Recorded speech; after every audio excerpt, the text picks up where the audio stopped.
Hello Udemy, I am Shakzee from Shakzee.com and welcome in lecture number 25. Today's we are going to learn how can you create your forms. First of all, you are going to create a forms for some information which you want to get from the clients or your users. So how can you create your forms? Make sure you learned how can you create your tables in our previous lectures, and you learned what is the grid systems from the CSS sections. We are working on the Bootstrap 3 series. Why? Because you need to have some informations, or you have to familiar with Bootstrap 3 before starting the Bootstrap 4. Okay, so now how can you create your forms? Remove these sections here. Now you have your 6 column with offset 2. Okay, and you have remaining the 4 column as well. So you can, how can you create your form? First of all, I'm saying this is the form. Okay, this is your form. Your action goes here, action, and your method, whatever you want to write. For suppose method goes here, get post, and your class goes here, whatever you want to write a class. Your ID goes here, whatever you want to write an ID. So in this form, first of all, you need to create, for suppose if you are creating an input type equals to, this is your input type, without any input type equals to text, for suppose, and without any class, for suppose. Go to your page, refresh the page. So now you can see you have you can add a placeholder. For suppose I'm saying that please add your name and whatever you want to write. So you have a add name. Okay, I'm saying please so you can easily learn what's going on. Okay, we have added 3 BRs. For suppose you are saying this is your input without any class, so this is your class, and you want to add another here. So you can see it's creating your input type equals to text in a single line, but when you add, so in a single line, when you add the form control, for suppose, now you can see your element is now on 100%. So you can see your element form control is now 100%, width is 100%, and you can also, without form controller class, you can see you have your traditional, or you have your input class like this. First of all, you need to add your form control on your every input type equals to text, checkbox, whatever you want to write. Then if you need some padding, so what you need to write like this, form group. So this is the class, you can specify form group. So now go to page, refresh the page. So now you can see it's adding the padding from the bottom. You can also check form group, it's adding the margin bottom. Okay, so it's automatically adding, so you don't need to add the extra class, and you don't need to call that class from your HTML to CSS, and you don't need to add the margin. Okay, so now you can add div here. I'm saying form group. Now you can specify your class here. So now you have a pretty forms here. So what you need to add the label. I'm saying label here, and I'm saying this is email, and I'm saying form control type equals to email. And now label, I'm saying class, I'm going to define, not class, I'm saying for example emails. So for suppose I'm saying email, why I'm saying email, because I need to add the ID as well here. so that's why it's working fine. Without ID it's not works for you. And I'm saying this is the password for suppose password, and now you need to add the label. I'm saying label, and now I'm saying for I'm saying password. So it's not working because you have to specify the password as well. Go to your page, refresh the page. So now you can see this is email, and I'm saying this is password, and it's totally depend upon you. Enter your password. Okay, refresh the page. So now you have an email and you have a password field. For suppose why it's showing 100%, because you are using the column. Just reduce your column. For suppose call MD4, you can see it's automatically reducing your width depending upon your column, because this input has 100% width. So and your this class call MD has width 33%. For suppose if you are using two widths, you can see it's automatically manage your content. So it's totally depend upon you and your approach. And if you are saying that this column consists of 12, you can see you have your long, because you are offsetting to remove your offset. Now you can see you have your long input type tags. So it's totally depend upon you and your requirement. So you have created and these forms, and you can also create another form group. And I'm saying that in this sections I'm saying that label, I'm saying file here, and now I need to specify input type file, and what is the ID? I'm saying file. I need to add the ID as well here for file. So go to your page, refresh the page, you have a file first of all. And if you want to add the checkbox, how can you add the checkbox? I'm saying I'm creating a div inside my div. First of all, inside my div I'm saying this is a checkbox, and now I'm saying label. So this is my label. Inside my label I'm saying input type equals to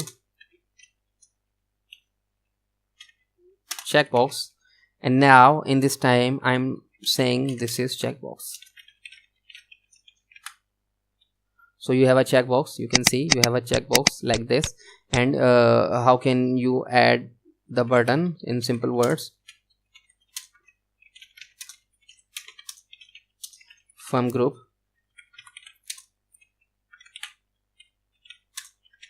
button, you need to add the class button primary, and you can say submit, refresh the page. So now you have your form, you have created a form like this. So it's totally depend upon you and your requirement. For suppose if you want inline form, for suppose you want to add your content in a single line. So how can you add this? I'm saying I'm adding a class. I'm saying form. Okay, this is not on click. I'm adding a class. For suppose this is your class, and I'm saying form inline. So refresh the page. So you can see now you have your inline form, but it's not like this, because you have your 6 column. And now I'm saying okay, refresh the page. So now you can see you have your you can remove some thing. Refresh the page. So now you have your form in inline in a single line. So in this time, by adding this class form inline, your form is now showing the inline. Okay, So it's totally depend upon you and your requirement. For suppose if you want to need your form horizontal, and you can add horizontal class, so it's working fine for it's working fine. And now you can totally create your content, your input type equals to text, and you need to add the form. For suppose if you want to create your text field here, I'm saying this is form controller, oh not, I'm saying form group, and what you need, I'm saying text area. What you need, I'm saying class of form controller, and I'm saying calls 12. And now I'm saying how many rows required for this text area, for suppose 13. Refresh the page. So now you can see you have created your text field here, and you can also create your checkbox, radio buttons, and your radio buttons, checkboxes. So for other forms elements, you can go to CSS sections. So now you can see you have your form sections. You have created the inline here, you have created the horizontal forms. Now you can create your text field, text area. You can also create the radio button. First of all, if you can if you want to hide, or if you want to disable something, go to your page and add the disabled button. So go to your page, refresh the page. So now you okay. So just a second, if you want to, you can see they are saying if you want to disable something, so go to your element and add the disable button. So I'm saying, for suppose you can copy these sections here and you can paste this here. Go to your page, refresh the page. So now you have your elements. So now it's not working because it's disabled. Why? Because you have added the disable button. So in this way, like when I was creating the checkbox, so in that way you can also create your div, but you can add the radio class here, and inside the input type equals to radio, and similar for your checkbox like this. Oh, this is your checkbox, this is your disabled checkbox. So you can easily create anything from this. If you want to create the select, how can you create the select element? For suppose I'm saying that before this button select, for suppose these are the options, option value 1, for suppose this is value 1, and control D. So I think this is enough.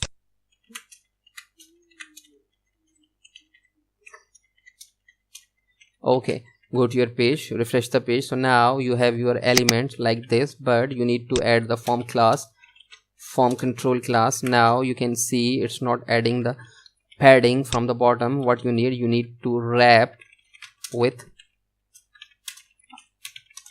form group class, form group, and now you can add your content inside here. So now you can see you have your select areas. Now you can I'm saying that this is the 6 column page, refresh. So you have your 6 column form, and you can also add multiple when you want to accept the multiple values. So okay, so now you can check out the multiple values. So it's totally depend upon you, and it's totally depend upon your requirements. You can go to your form section and you can explore many forms here. You can also disable any form by adding the disable. You can see if you want to disable this, you can add the disable class. Go to your page, use the disable. Okay, it's not working. It's not a class. Just a second, it's not a class. You just need to add that disabled. Okay, refresh the page. So now you can see you have disabled this. If you want to disable this password, go to your password, add the property, disable, add. Okay, so you have also disabled like that. So you can also disable your button by adding the disable class, or you can also create anything like this. And make sure if you're working on form validations, you can create the variations like this. You can copy these sections for suppose, and you can paste these sections inside your form. And now go to your page, refresh the page. So now you can see you are wrapping your element inside your div. So you can see you has success class, and you can also input one has successful class. By adding this, you can see you are adding the border and your text with success means with green, okay, content, and this is your input warning, this is your input with error. So it's totally depend upon you. So go to your forms and explore anything here. So I think this is enough for today. And in the previous lectures, so you can see they are also saying that large input, smalls, if you want to add some spacing from bottom or some margin from bottom, you can also say this is column 2 because this text field is under the column 2, and you can see column 3, column 4, so that's why it's increasing. So in the next lecture we are going to cover the buttons, how can you create your buttons and how can you manage your buttons. So I think this is enough for today. If you have any questions and any confusions, feel free to ask me by sending any message at Udemy, or you can just leave a comment inside my video, which is available at my official website and also YouTube channel. So my YouTube channel is Shakzee.com, Shakzee. So you can also subscribe me if you want to get some notifications. And thank you for watching.